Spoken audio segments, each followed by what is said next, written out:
Hello everyone, my name is Dale Hawthorne. Welcome to my channel and welcome to this video itself. It's a departure from the usual type of videos which I do, which as Christian are often related to scripture and stuff like that, but um, this I'm taking a kind of a sidelight out on this.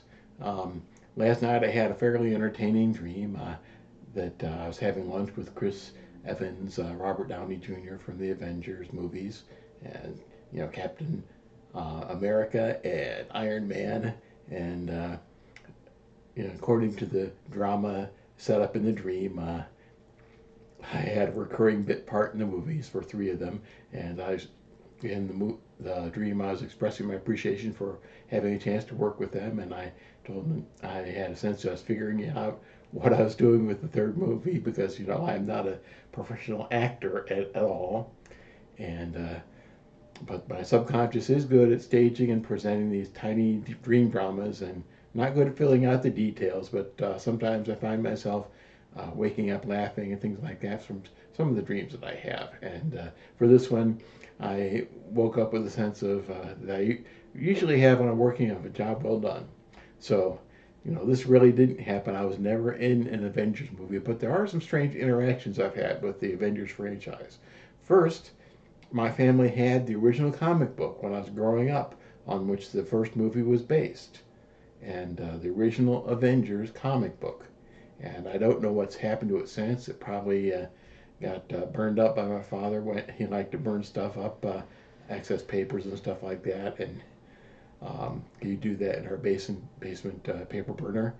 And but in the original comic book, Ant-Man and the Wasp were there instead of Hawkeye and Black Widow, and it was pretty much, again, the Avengers against Loki. And I don't remember them having the Chitauri or any great battle like that, but that was a way which made the movie entertaining and brought it together. So, and just in passing interest, my cousin had early Ant-Man, Namor the Submariner, and even one of the early Blue Beetle comics. And the Blue Beetle movies come out lately. I haven't seen it. I really don't have any plans to see it unless I'm really here stuck on an evening in the winter, which um, I need to take up some time. But yeah, in the original comic, Blue Beetle had this ring, and he pretty much was using it to blast the army of some North African dictator. But that's just passing interest there. But right now, I'll show you another personal contact, personal experience I've had with the Avengers movies. Downtown Cleveland, in the summer of 2011, they were filming the first Avengers movie. And on August 19th, 2011, I went downtown Cleveland, and it was they were permitting us on that pretty much a Saturday morning, early afternoon. And it was good PR from Marvel because they let people see the sets, see what they were doing, and take personal pics and sharing them. You're not supposed to share them commercially, which since I'm not monetized myself, this channel isn't monetized, and what you're going to see is not the type of thing I think that anyone could really sell. But just to show you some of the Avengers sets at that time. I do have one of Chris Evans, which I believe without his makeup, but I'm not going to show it. So just out of courtesy to you, Chris. And so I'm not careful, trying to be careful not to show these in a way which they can be sold, which anyone can really make any commercial profit off these. So first one, this is downtown Cleveland doesn't normally look like this, and this is part of the wreckage that they had with the big battle of the Jatari toward the end of the movie, and those are some of the people working with the set and bringing it up there. And the cars had New York plates on them, and even though this is Cleveland, Ohio, downtown Cleveland, Ohio, and this is right near the intersection, in fact, which I'll show you a better picture of it later, where um, the scene with the armored car and the Sandman in Spider-Man 3 was also shown. Project I was working on, they gave us a few years ago. They gave us the afternoon off, and they took us all to see Spider-Man 3. So I got to see, and I got to see in that movie the exact place where I used to wait for the bus from downtown Cleveland. So first one. Second one, these are the extras waiting for the bank scene where Captain America rescues them. This was filmed inside the old Cleveland Trust building. These over the doorways it says the Cleveland Trust, and Cleveland Trust became a part of Society National Bank.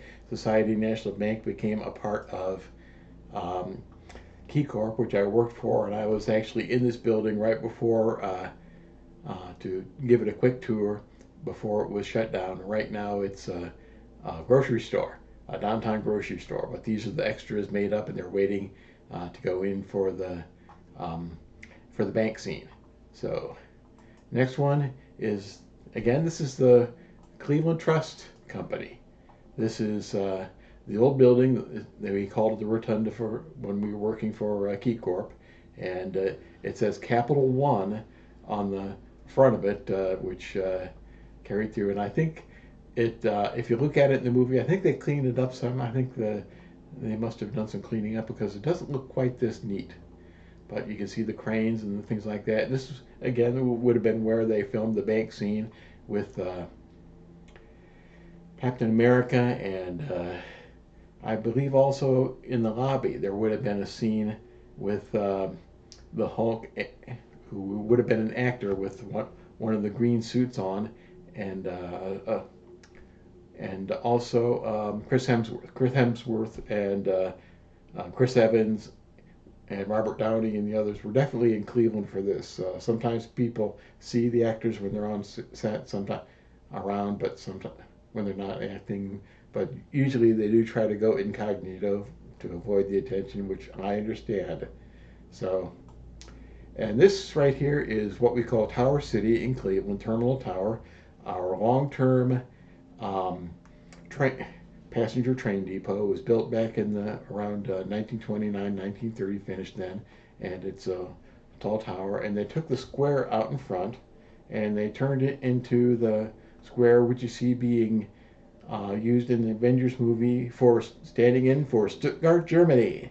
So the scenes which were supposedly filmed in Germany, where Loki comes and uh, grabs the man's eye and and opens up access to some iridium or something like that, and then they have the fight with Captain America. Then Iron Man shows up in the film. So yeah, obviously I've watched the films. So um, so this is what you see right there. So this is kind of the personal contact. I got to see the extras being made up because I was a little bit slimmer then, I think, and walking around with a hat, sunglasses, because it was a hot day, and athletic build. And I think some people thought, with my camera, I had a decent camera, not quite what they call a prosumer camera, and they thought I think some people thought I was part of production, even though I didn't have the Marvel badge. But so I got to see them because it was they were making up the extras in a cafeteria where I had eaten lunch a number of times, and it turned out to be closing that day. I went there to see if they had anything open for lunch, and they didn't. But that's my story of the Saturday morning of August 19th. And again, this was good PR for Marvel. The Marvel people treated us who were there well. They were nice to us. They told us uh, what we were permitted, what we're not permitted to do, and they really did have good PR with Cleveland, and they've used Cleveland for some other movies too, like Spider-Man 3, and later Captain America: The Winter Soldier, and as a matter of fact, in one of the Captain America movies, there are a number of locations there which I have in my personal Facebook archives as places where I'd already taken pictures, so it had nothing to do with the movies, but they were personal places, scenes which I had done it, which always made me wonder if there was someone in my Facebook friends who had knew someone who was scouting locations for these films. But yeah, these movies, I enjoyed them very much. Hope the rest of you did. And Spider-Man 2000 and Iron Man in 2008, Marvel seemed to find a better formula than the movies which came out in the 1970s and some through the 1980s. The Incredible Hulk in the 1970s did have their great part was that they got Lou Ferrigno and they got Bill Bixby. Bill Bixby was a good actor, and that's what they really needed. And when they brought the movies around from 2000, 2008 on, they had good actors and some fairly well-known actors. And they had stronger plots, stronger subplots, and characterization, and so on. And personally, I was surprised in the original Avengers movie. I had never seen Tom Hiddleston or Jeremy Renner before, and I wonder where they get these guys because they were experienced enough that they were able to bring their plots, their characterizations through. And yeah, I know that people are not fond of Hawkeye as far as the Avengers go, but Jeremy, I thought you did a good job, Tom. I really made a remark the first time I saw the movie. Said, where did they get him from? And later on in the other movies, Karen Gillan, I would give a shout out to her for doing a bang up job. And throughout all the movies, though, I would say Robert Downey Jr. Made those movies.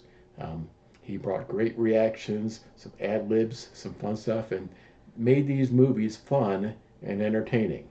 But now I'm going to shift gears a little bit. I'm not a comic book guy as an adult. I don't know if I have any comic books, and I don't go to comic book stores like the guys on The Big Bang Theory, but I am pro Western literature and drama. So if you just wanted to see the pics, wanted to hear what I say about the Avengers, you can drop off here. So this might be a play.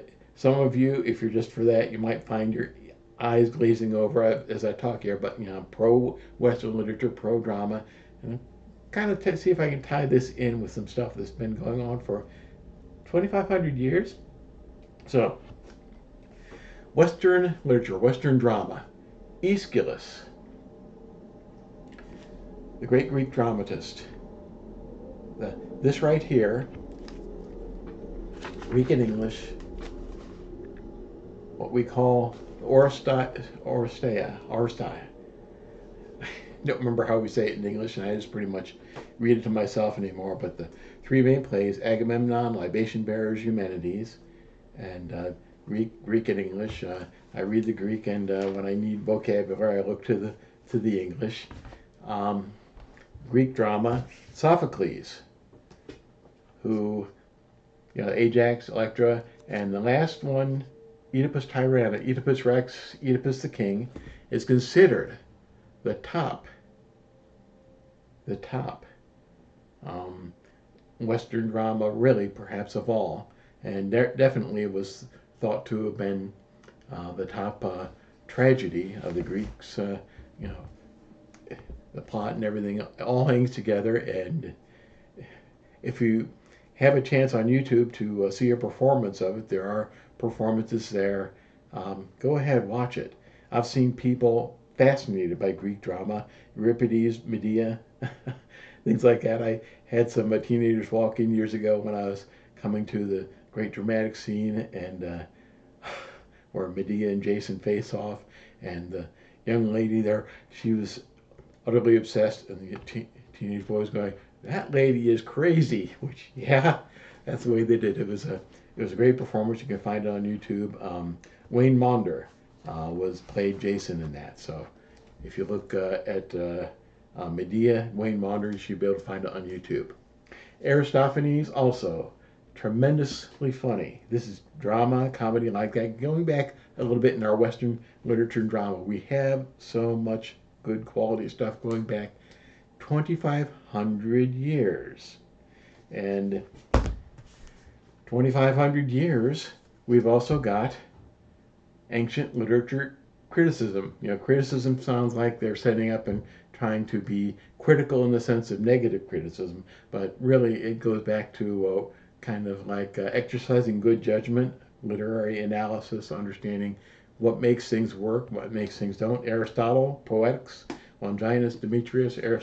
Aristotle is still the first person I think that anyone should read the Poetics if they're going into literary criticism, and yeah, we've gotten a lot of other ideas since then, but it's worthwhile to consider him. So we've got all this stuff here, all this stuff which is entertaining, uplifting, good stories. That's part of the problem which people are finding with the later Marvel movies. They don't like the stories and the characters very much, and the movies haven't been nearly as popular as the first and second, and I believe third waves of Marvel. So you find the things in there about appreciation of the movies and like that. And I'm not here to have a literary channel per se, drama channel, not something on tragedy and comedy and like that, and movies and like that. But I think there's a real opportunity here for us, anyone who's got a good story within their heart, characters that appeal to people, that people identify with, to be able to continue to write stuff. And Christian imagination took up this ancient tradition, this ancient way of practices and so on. And you find things like Dante, Divine Comedy, the literature, Shakespeare, John Milton, Paradise Lost, Paradise Regained, and so on. And even in the modern day, the Lord of the Rings movies, the Lord of the Rings books, Fellowship of the King, J.R.R. Tolkien, C.S. Lewis, and this is a recommendation. You know, we know about the um, Narnia Chronicles, those movies. Wish they had finished the series, but they seem to have some problems with going forward with it. But C.S. Lewis, I think a number of people say that this is one of the best books, kind of like uh, Takeoff on Paradise Lost, which C.S. Lewis did write literary critique of Paradise Lost, a preface to Paradise Lost, which you can find among his works. This is kind of like the Garden of Eden had it taking place on the planet Venus. And I don't think they'll ever be able to make a good movie out of that. It would be very difficult at the least because the characters are naked throughout, and if you if you depict the characters that way in a modern movie, you turn off a lot of Christian of the audience, and if you put clothes on them, you lose kind of the significance of what it's supposed to mean. But one of the most beautiful books, I think, of the 20th century, and continuing legacy of Lewis. I think not enough people have read that book, but just simply talking about the Christian imagination, taking our literature, our drama forward, going forward with that. Some inspiration too. Speaking about imagination, imagine a vision for Christians in the arts. Steve Turner. Um, if you're a Christian, you're wondering about the movies and like that. There are Christians in the arts. I believe Ralph Winter is someone who's worked with some movies. I think that's his name. It's one of the his last name is Winter. He does work, and he is related to I believe one of the men who was a professor at Fuller Theological Seminary in California for many years, and producer. Some of the actors do have um, a Christian commitment. You may not know about it, but they may not be a lot of out to present themselves as Christians, but they do have that. But our imagination, yeah, our imagination, letting our dreams, like like the one that I had at the beginning, um, inform us, guide us. I think there's a real, Jordan Peters has talked about there being a real crisis of meaning. And sure, yeah, we can provide a lot of guidance to meaning, and we can show the things in our lives which are good, beautiful, and meaningful and worthwhile. So I'd encourage you to, especially if you have some sort of idea for writing, think about that. Um, this right here, last book, I'm going to put it right over my face, didn't I? Ted Kruser, Steve Cox, Writing Brave and Free, Encouragement to Writing. Neither one of those men are Christians as far as I know. I did have a chance some years ago to be at a conference where Ted Kooser spoke. He's just coming off his time at as Poet Laureate of the United States, and he had some things which I think I may put out a video on that, some things which meant stuff to me. And he actually hung around with me a little bit because most of the people at that conference were middle-aged women looking, I believe, to write romantic fiction, romance novels, trying to get in on that market. But I think we can have a lot more variety, and maybe if someone does want to do something in that vein, to write something which shows, not trying to be wholesome, but simply realistic and wholesome. Realistic and wholesome first. Catherine Marshall wrote her books on Christie, based, I believe, on her grandmother, and there was a short series there, which I thought that the actresses they tried, but it it seemed to lack something beyond the books. I'm not sure. I can't really define it right now. Maybe I'll go back and watch an episode or two, but I think it may have lost its appeal outside. Um, really didn't have a male appeal in that too, which might have been a good idea if they put some more in that. So those are things. Let's take this. Consider this. Um, we've got we've got the little dreams which we have when we're asleep. We have dreams in our hearts, our imagination, our experiences, and maybe there are some good stories which are waiting to come forward. Maybe we can do some screenplays, maybe some poetry, maybe some novels, some short stories, whatever. I think that there is really a chance right now for us to put out some good stuff, really good stuff.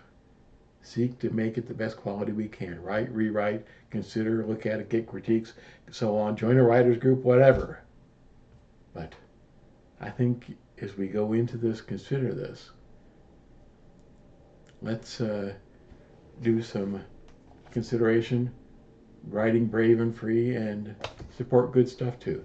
So, in the words of the Critical Drinker, who kind of a takeoff from what he's done, and I like a lot of what he has to say about the movies and like that. He does get kind of gross and profane at times, but interspersed within that, I find that he has some really good insights. But he closes off his video saying, "That's all I have for today. Go away now." But that's all I have for today. Please come back and please consider all this. Hope this has been helpful. Thank you.